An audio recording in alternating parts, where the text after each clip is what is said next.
നമസ്കാരം. ഇത് എന്താന്ന് ചോദിച്ചു കഴിഞ്ഞാൽ ഇത് തുളസി നിൽക്കുന്നത്. പക്ഷെ ഇതിന് ഇടയ്ക്ക് ഒരു ചെടിയുണ്ട്. ഇത് കണ്ടോ, ഇത് നമുക്കൊന്ന് പിഴുതെടുക്കാം. ഇതിന്റെ പേര് ചെറുള എന്ന് പറയും. ചെറുള.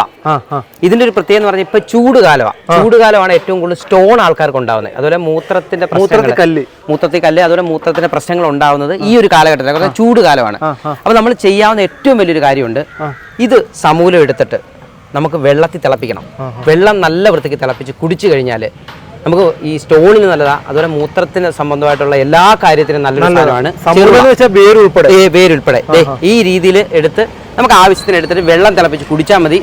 ഇത് നമുക്ക് ചെറിയൊരു മരുന്നല്ല, വലിയൊരു മരുന്നാണ്. കണ്ടോ, ഇതിന്റെ ഇലയൊക്കെ നിങ്ങൾ കൃത്യമായിട്ട് ശ്രദ്ധിക്കുക. ഇത് കണ്ടോ, ഇതിനൊന്ന് നല്ല വൃത്തി കാണിക്കുക. ഇതിന്റെ ബാക്കൊക്കെ കാണുക. ഇതിന്റെ പൂക്കൾ കണ്ടോ, ഇങ്ങനൊരു പൂക്കൾ ഇതുപോലെ വരും.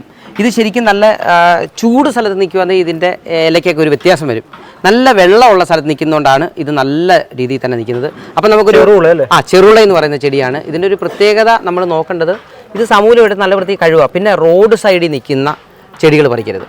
അതുപോലെ ശ്മശാനങ്ങളിലുള്ള ചെടികൾ പറിക്കരുത്. പിന്നെ നമുക്ക് ശുദ്ധമായിട്ടുള്ള സ്ഥലത്ത് മാത്രം, ഇപ്പം അയ്യങ്ങളിലും എല്ലാ സ്ഥലത്തും ഉണ്ട്, അങ്ങനെയുള്ള ചെടികൾ മാത്രമാണ് പറിച്ചെടുക്കേണ്ടത്. എടുക്കുന്നതെന്ന് പറഞ്ഞാൽ നല്ല ഒരു 3-4 ഗ്ലാസ് വെള്ളം, അല്ലെങ്കിൽ ഒരു ലിറ്റർ 2 ലിറ്റർ വെള്ളം എടുക്കുക. ഇതുപോലൊരു ചെടി അങ്ങ് പിഴുതെടുക്കുക മൊത്തത്തിൽ. എന്നിട്ട് നല്ല വൃത്തിയായി കഴുകിയതിന് ശേഷം നിങ്ങൾ നോക്കുമ്പോഴേ അടിയിലൊക്കെ എന്തെങ്കിലും ചെലന്തി വലയോ മറ്റു കാര്യങ്ങളോ ഉണ്ടോ എന്ന് നോക്കുക. അതെല്ലാം കളയുക. എന്നിട്ട് നല്ല വൃത്തിയായി കഴുകി വൃത്തിയാക്കിയതിന് ശേഷം എത്ര നാൾ കുടിക്കണം? ഇത് കുറച്ച് ദിവസം കുടിച്ചാൽ മതി. ഒരു 7 ദിവസം കുടിക്കാന്നുണ്ടെങ്കിൽ നല്ല വ്യത്യാസമായിരിക്കും. പിന്നെ മാത്രമല്ല, ഇടയ്ക്കൊക്കെ ആഴ്ചയിലൊക്കെ ഒരു 2 ദിവസം വെച്ച് ഇതൊന്ന് പിന്നെ ഇങ്ങനെ കുടിച്ചെന്ന് പറഞ്ഞാൽ കുഴപ്പമൊന്നും വരാനില്ല. ആഴ്ച ഒരു ദിവസം ഒരു കുഴപ്പമില്ല. ഇതെല്ലാവരും കഴിക്കാം. ഇതങ്ങനെ ഒരു വിഷയമില്ല.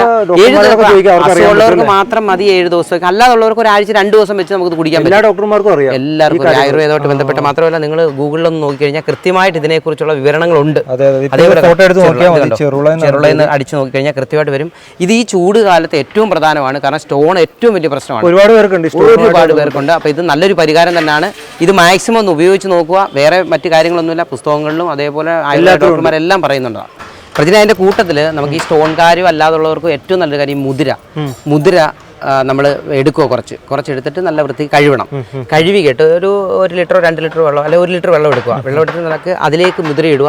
എന്നിട്ട് ഒരു ദിവസം എന്ന് പറഞ്ഞാൽ തലേ ദിവസം ഇട്ടിട്ട് പിറ്റേ ദിവസം രാവിലെ ആ വെള്ളം അതേപോലെ എടുത്തിട്ട് തിളപ്പിച്ച് കഴിഞ്ഞിട്ട് ആ വെള്ളം കുടിച്ചിട്ട് ഈ മുതിരയും കഴിച്ചു കഴിഞ്ഞാൽ നമുക്ക് ഈ സ്റ്റോണുകാർക്ക് നമ്പർ 1 ആണ്. എനർജി കൂടും. നമുക്ക് ആ മുതിര എന്ന് പറഞ്ഞാൽ നമുക്ക് പണ്ട് കാലത്ത് എല്ലാവരും ഉപയോഗിക്കുന്ന സാധനം. ഇപ്പം മുതിര ആരും ഉപയോഗിക്കുന്നില്ല. അപ്പം ഇങ്ങനെയുള്ള കാര്യങ്ങളൊക്കെ ഈ ഒരു ചൂട് കാലത്ത് ചെയ്ത് കഴിഞ്ഞാൽ സ്റ്റോണുകാർക്ക് നമ്പർ 1 ആണ്. എല്ലാവരും പറയുന്നത് വെള്ളം കുടിക്കുന്നു പറയും. ആ വെള്ളത്തിനോട് ഇങ്ങനെ വെള്ളം ഓവറായിട്ട് കുടിച്ചിട്ടുള്ള കാര്യം. ഒരു 2 കൗള് വെള്ളം വെച്ച് ഇടയ്ക്കിടയ്ക്ക് ഒരു 5 മിനിറ്റോ 15 മിനിറ്റോ ഇടവിട്ട് വെള്ളം കുടിക്കുക. അതാണ് ഏറ്റവും നല്ലത്. മാത്രമല്ല, ഈ ചൂട് കാലത്ത് ഏറ്റവും നല്ല കാര്യമാണ് ഇങ്ങനെയൊക്കെയുള്ള കാര്യങ്ങൾ ചെയ്യുന്നത്. നമുക്ക് നമ്മുടെ പ്രകൃതിയിൽ ഇതേപോലുള്ള ചെടികളുണ്ട്.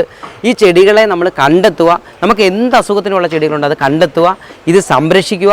ഇതിനെ ഉപയോഗിക്കാൻ പറ്റുന്നത് ഉപയോഗിക്കുക. അത് പഠിച്ചിട്ട് ഇതേപോലെ കാര്യങ്ങൾ പഠിച്ചിട്ട് ഉപയോഗിക്കുക.